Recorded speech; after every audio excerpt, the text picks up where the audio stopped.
एक एक करके करो। अंजलि की शादी कर ससुराल पहुंचने के साथ ही उसकी सास के हुक्म शुरू हो जाते हैं। हो गई शादी, बस मौज खत्म।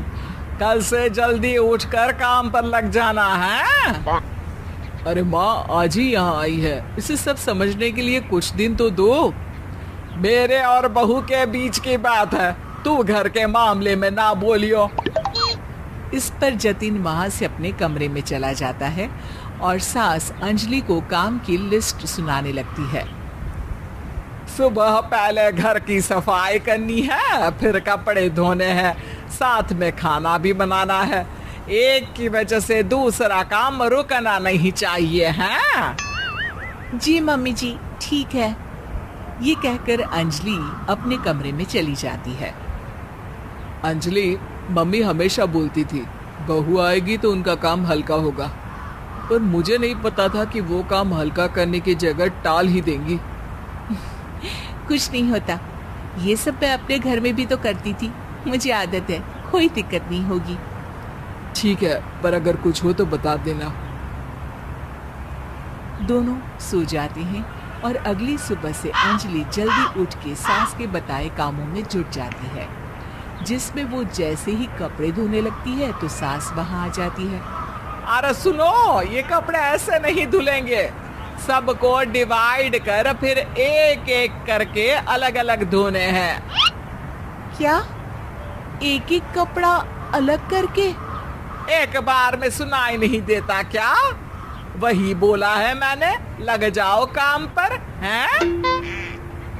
सास की बात मानते हुए अंजलि एक एक करके कपड़े धोना शुरू करती है, जिसे करते हुए आधा दिन बीत जाता है। अरे रे, सुबह से कब दोपहर हो गई पता ही नहीं चला, अभी तो खाना भी बनाना है।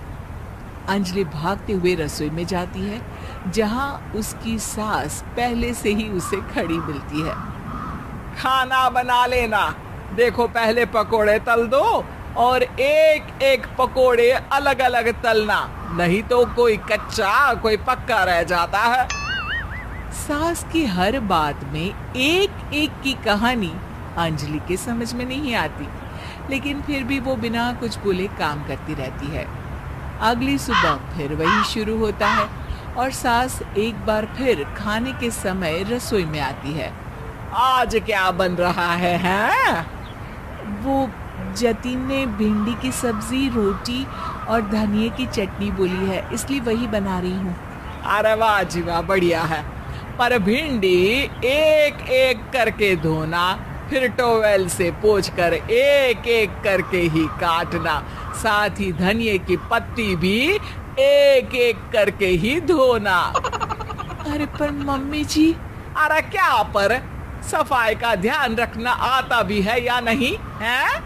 मैं ये सब सबकी हेल्थ के लिए ही तो कर रही हूँ ना, और तुम अर पर करती रहती हो हैं? सास की बातें सुन अंजलि हैरान रह जाती है। मैं तो सिर्फ सोचती थी कि जानबूझकर मेरा काम बढ़ाने के लिए ये सब करती हैं, पर ये तो काम बढ़ाने के साथ परेशान भी करना चाहती हैं। मैंने इनकी कौन सी बहस खोल दी जो इतनी दुश्मनी निकाल रही हैं? अब क्या करूं? अब अंजलि सास की बातों और हरकतों के बीच फंस जाती है।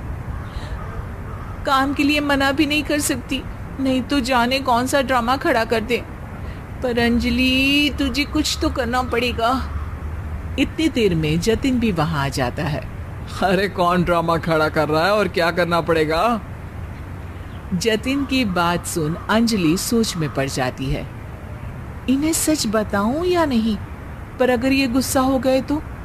वैसे भी अपनी माँ से बहुत प्यार करते हैं, फिर उनके खिलाफ कुछ सुन कैसे लेंगे? अंजलि ये सब सोच ही रही होती है कि जतिन फिर बोलता है। अरे क्या हुआ, कहाँ खो गई? अरे नहीं नहीं कुछ नहीं, वो मैं टीवी सीरियल के बारे में सोच रही थी। यहाँ और कौन ड्रामा करेगा?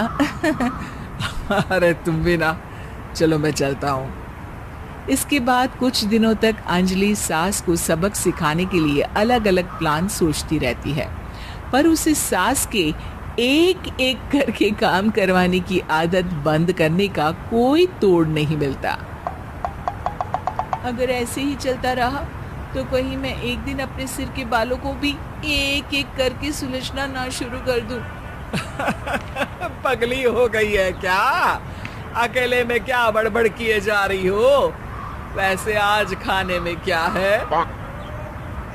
आलू की सब्जी। तो फिर आलू को अच्छे से काट कर उसके कटे हुए कपड़ों को एक एक करके ही धोना है। बिल्कुल, इसे कैसे भूल सकती हूँ, मेरे जी का जंजाल। अरे बातें कम काम ज्यादा है। अंजलि एक बार फिर सास के कहे अनुसार काम करने लग जाती है, जिसमें सब्जी बनाते हुए उसके दिमाग में एक आइडिया आता है और वो सास को आवाज लगाती है, मम्मी जी सुनिए जरा इधर तो आना। अंजलि की आवाज सुन सास रसोई में आती है। अरे क्या हुआ? क्यों गला फाड़ कर चिल्ला रही हो? कुछ नहीं, वो सुबह कपड़े धोने की जल्दी में नहाई नहीं थी और अब शाम की पूजा भी करनी है, तो आप जरा सब्जी देख लीजिए ना, तब तक मैं नहा कर आती हूँ। अंजलि सास को रसोई में छोड़कर नहाने चली जाती है। इसी तरह देखते देखते 4 घंटे बीत जाते हैं, लेकिन अंजलि बाथरूम से बाहर ही नहीं निकलती, जिसे देख सास उसे आवाज लगाती है, अरे बाथरूम में ही समाधि लगा ली क्या? यहाँ सब्जी बनकर ठंडी भी हो गई और अभी तक तेरा नहाना खत्म नहीं हुआ। मम्मी जी जैसे आप कहती हैं ना, मैं वैसे ही एक एक करके अपने बाल शैम्पू कर रही हूँ, तो अभी 3 घंटे और लगेंगे, तब तक काम और जतिन को खाना सर्व करना आप संभाल लेना। इस तरह अपने नहले पर बहू का दहला देख सास शॉक्ड रह जाती है, जिसके बाद से घर में एक एक करके करने का आलाप बंद हो जाता है।